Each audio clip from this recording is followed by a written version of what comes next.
పరిమళము నీదేనా నాలో పరవశము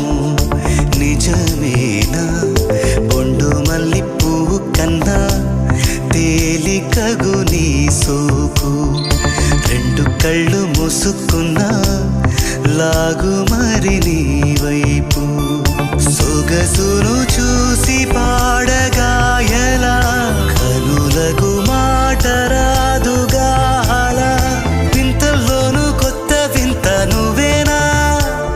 ఆ అందం అంటే అచ్చంగాను నువ్వే ఏ చిలిపి కళ్ళలోన కలవో ఏ చిగురు గుండెలో నలయవో ఏ చిలి